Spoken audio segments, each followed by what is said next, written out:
ತನ್ನ ಆಪ್ತರಿಗೆ ಸ್ಥಾನ ಕೊಡದೆ ಇದ್ದಿದ್ದಕ್ಕೆ ಸಿದ್ದರಾಮಯ್ಯ ಸಾಕಷ್ಟು ಅಸಮಾಧಾನಗೊಂಡಿದ್ರು ಅಂತ ಹೇಳಲಾಯಿತು. ಹೀಗಾಗಿ ಪ್ರಮಾಣ ವಚನದಿಂದ ದೂರ ಸರಿದ್ರ ಮಾಜಿ ಮುಖ್ಯಮಂತ್ರಿ ಎಚ್.ಸಿ. ಮಹದೇವಪ್ಪ, ಅಶೋಕ್ ಪಟ್ಟಣ್, ಎಎಸ್ ಪೊನ್ನಣ್ಣ ಇವರಿಗೆಲ್ಲ ಸಚಿವ ಸ್ಥಾನ ಬೇಕು ಅಂತ ಸಿದ್ದರಾಮಯ್ಯ ಪಟ್ಟು ಹಿಡಿದಿದ್ರು ಅಂತ ಹೇಳಲಾಗ್ತಾ ಇದೆ. ಆದರೆ ಇವರುಗಳಿಗೆ ಸಚಿವ ಸ್ಥಾನ ಕೊಡದ ಹಿನ್ನೆಲೆಯಲ್ಲಿ ಸಿದ್ದರಾಮಯ್ಯ ತೀವ್ರವಾಗಿ ಅಸಮಾಧಾನಗೊಂಡಿದ್ದಾರೆ ಅಂತ ಹೇಳಲಾಗ್ತಾ ಇದೆ.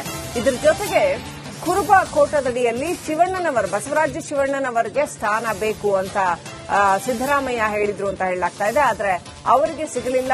ಜೊತೆಗೆ ಗಾಯತ್ರಿ ಶಾಂತೇಗೌಡ ಹೆಸರನ್ನು ಸಿದ್ದರಾಮಯ್ಯನವರು ಹೇಳಿರಲಿಲ್ಲ, ಡಿಕೆ ಶಿವಕುಮಾರ್ ಅವರು ಹೇಳಿರಲಿಲ್ಲ. ಹಾಗಾಗಿ ಆದರೂ ಕೂಡ ಅವರ ಹೆಸರನ್ನ ಮುನ್ನೆಲೆಗೆ ತಂದಿದ್ದಕ್ಕೆ ಸಿದ್ದರಾಮಯ್ಯ ಗರಂ ಆದ್ರು ಅಂತ ಹೇಳಲಾಗ್ತಾ ಇದೆ.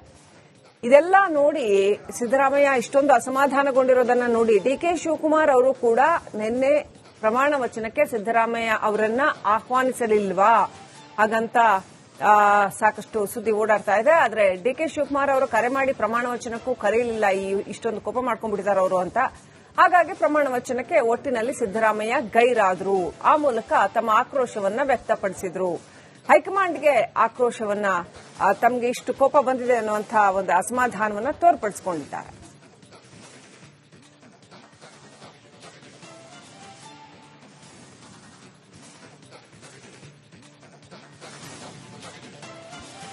ಸಿದ್ದರಾಮಯ್ಯ ಆಪ್ತರಾದಂತಹ ಅಶೋಕ್ ಪಟ್ಟಣ್ ಅವರು ಇರಬಹುದು, ಎಚ್.ಸಿ. ಮಹದೇವಪ್ಪ ಅವರು ಇರಬಹುದು, ಇವರಿಗೆಲ್ಲ ಸಚಿವ ಸ್ಥಾನ ಕೈತಪ್ಪಿರುವ ಹಿನ್ನೆಲೆಯಲ್ಲಿ ಸಿದ್ದರಾಮಯ್ಯ ತೀವ್ರ ಅಸಮಾಧಾನಿತರಾಗಿದ್ದಾರೆ ಅಂತ ಹೇಳಲಾಗ್ತಾ ಇದೆ.